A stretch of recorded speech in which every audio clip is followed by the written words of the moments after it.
कहते हैं किसी पे नजर रखो या न रखो, अपने दुश्मन पर हर पल नजर रखो। क्या अमेरिका चूक कर गया है? ईरान सेकेंड्स में तबाह करेगा अमेरिका को। क्या ऐसे हथियार बन चुके हैं? कल ईरान ने एकदम से सनसनी फैला दी है। जहां एक तरफ ये सब कुछ हो रहा है तो वहीं दूसरी तरफ रातों रात नेपाल में भी कांड हो गया है। जानेंगे क्या कुछ चल रहा है जियोपॉलिटिक्स में। आइए जानते हैं इन खबरों को विस्तार से। एक कहावत है, 8 जुलाहे 9 है हुक्का, फिर भी है थुक्कम थुक्का। वही हाल हो गया है गठबंधन की मिली हुई सरकार नेपाल में। और ये सरकार ऐसी बन चुकी है जिसमें चीन, अमेरिका, कई शक्तियां भी लगी हुई है। एक उथल पुथल सा मचा हुआ है। एक तरफ चीन खींच रहा है तो दूसरी तरफ नेपाल खींच रहा है। एक तरफ चीन खींच रहा है तो दूसरी तरफ अमेरिका खींच रहा है। इस बीच CIA के निदेशक यानी कि डायरेक्टर, बहुत बड़ा पद है, विलियम बर्न्स आना चाहते हैं नेपाल। और नेपाल की तरफ से कहा जाता है कि हम तुम्हें नहीं बुलाना चाहते हैं। साफ दिख गया कि इसके पीछे चाइना खड़ा है। तो क्या CIA ने ये कांड करवा दिया नेपाल के अंदर? अभी जैसा कि हम जानते हैं पूरी मिलीजुली सरकार बनी हुई है प्रचंड की। इस बीच जो गृह मंत्री थे रवि लामिछाने ने अपनी पार्टी समेत बाहर होने का फैसला कर लिया और इन्होंने समर्थन भी वापस ले लिया। कारण क्या था? कारण ये था कि पहले इनको गृह मंत्री बनाया गया और बाद में कहा गया कि तुम कानूनन गृह मंत्री नहीं बन सकते हो। इन्हें बाहर कर दिया गया। फिर जब ये आधिकारिक तौर पर कानूनन अनुमति लेकर पहुंचे तो इन्हें वापस से गृह मंत्री बनाया ही नहीं गया, जिसके बाद ये पार्टी अलग हो गई। एक पार्टी टूटी तो वहीं दूसरी तरफ एक और पार्टी अब लगी हुई है समर्थन को वापस लेने में। इन सब के बीच में क्या होता है ना,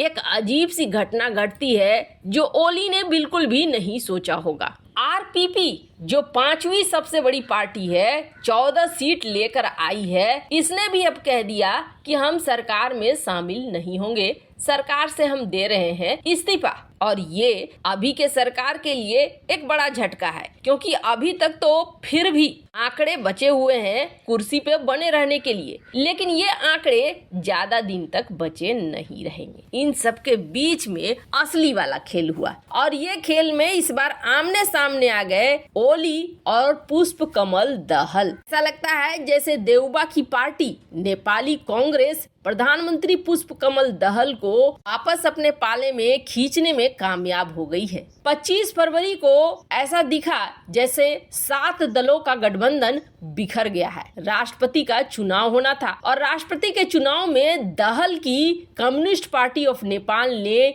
UML अध्यक्ष KP शर्मा ओली को धक्का देते हुए नेपाली कांग्रेस के उम्मीदवार का समर्थन करने का फैसला कर दिया। ये बहुत बड़ा झटका था। क्यों? क्योंकि चाइना चाहता था उसके पसंद का राष्ट्रपति हो और उसके पसंद का राष्ट्रपति कौन बिठवा सकता था? ओली बिठवा सकता था। ओली ने प्रतिनिधि को चुना भी, लेकिन यहाँ देखने को ये मिला कि प्रचंड और देउबा एक हो गए और देउबा ने जिसे राष्ट्रपति के लिए आगे किया था उसको मिल गया समर्थन। यानी कि अब कहानी बिल्कुल पलट गई है और उसी तेजी से पलटी है जिस तेजी से पहले पलटी थी। राष्ट्रपति के लिए जब ये बदलाव देखने को मिल रहा है तो माना जा रहा है कि जब राष्ट्रपति के लिए बैठक हो रही थी तो इस बैठक में ये भी तय किया गया कि पूरी तरीके से अब ओली को छोड़कर दहल आएंगे नेपाली कांग्रेस के साथ और इस बार 3 नेता होंगे प्रधानमंत्री। एक तो दहल होंगे, दूसरा शेर बहादुर देउबा होंगे और तीसरा माधव कुमार नेपाल होंगे।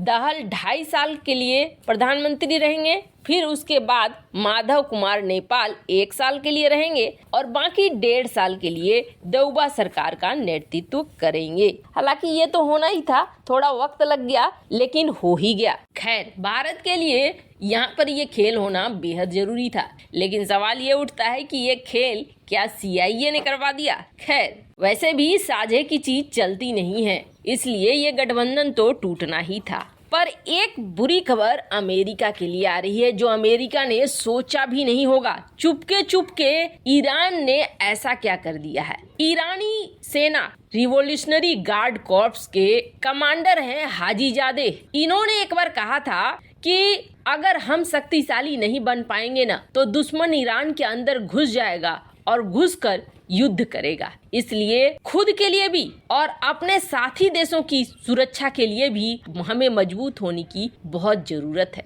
हाल फिलहाल में ये देखने को मिल रहा था कि ईरान के खिलाफ अमेरिका और इजराइल दोनों लगातार युद्धाभ्यास कर रहे थे और इस युद्धाभ्यास में बॉम्बर से लेकर यहाँ तक की प्रैक्टिस होने लगी थी कि हम किस तरीके से परमाणु हमला कर सकते हैं। ईरान मानता है कि दुनिया भर में जहाँ भी जंग होती है, लड़ाई होती है, उसके पीछे कहीं न कहीं अमेरिका खड़ा रहता है। इसलिए ईरान के निशाने पर अमेरिका है। वैसे आपको बता दें, ईरान को कमजोर समझने वाले देश इस बार चौंक गए। तब चौंक गए जब रूस यूक्रेन की लड़ाई चल रही थी। रूस यूक्रेन की लड़ाई में जब ईरान ने सही ड्रोन देने शुरू कर दिए रूस को, तब देखने को मिलने लगा कि इन ड्रोनों ने पासा ही पलटना शुरू कर दिया युद्ध का। इन ड्रोनों की क्षमता को देखते हुए कान खड़े हो गए अमेरिका, इजराइल सहित कई देशों के। और खास तौर पर अमेरिका तो ये सोचने लगा कि ईरान क्या बहुत आगे निकल चुका है। हालांकि